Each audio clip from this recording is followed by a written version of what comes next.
அன்பு நண்பர்களே, உலகத்தமிழ் உறவுகளே, அனைவருக்கும் வணக்கம். தமிழ் மூலம் இந்தி கற்போம் நிகழ்ச்சி பாடம் 8. பாடத்தை தொடங்குகிறார் ஆசிரியர் பாரா ஆகாஷ் லால்.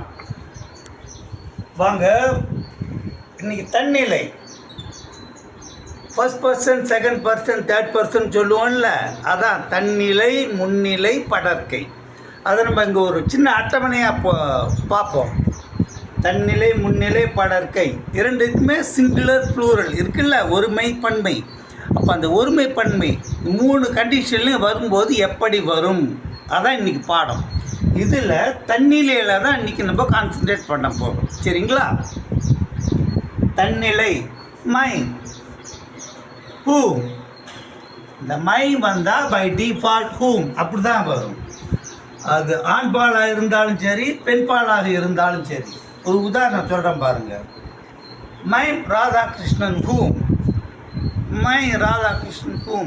நான் ராதாகிருஷ்ணன். இது ஆண்பால். பெண்பாலாக சொல்கிறதா இருந்தால் நான் சீதாதேவி. அது எப்படி சொல்லுவீங்க? My Sita Devi whom. அப்போ ஆண்பால் பெண்பால் இரண்டுமே மைன்னு ஆரம்பித்தா ஹூம்னு தான் முடியும். சரிங்களா? அடுத்து பன்மைக்கு வருவோம்.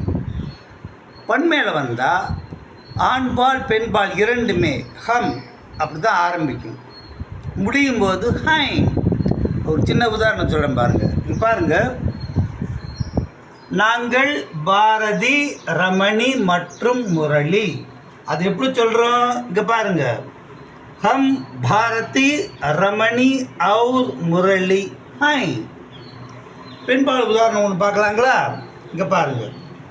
நாங்கள் ராதிகா, சந்திரா மற்றும் மீனா. हम ராதிகா, சந்திரா और மீனா हैं. இந்த பாட்டில் நம்ம என்ன கவனிச்சிருக்கிறோம்? ஆண்பால் பெண்பால், ஒருமை பன்மை.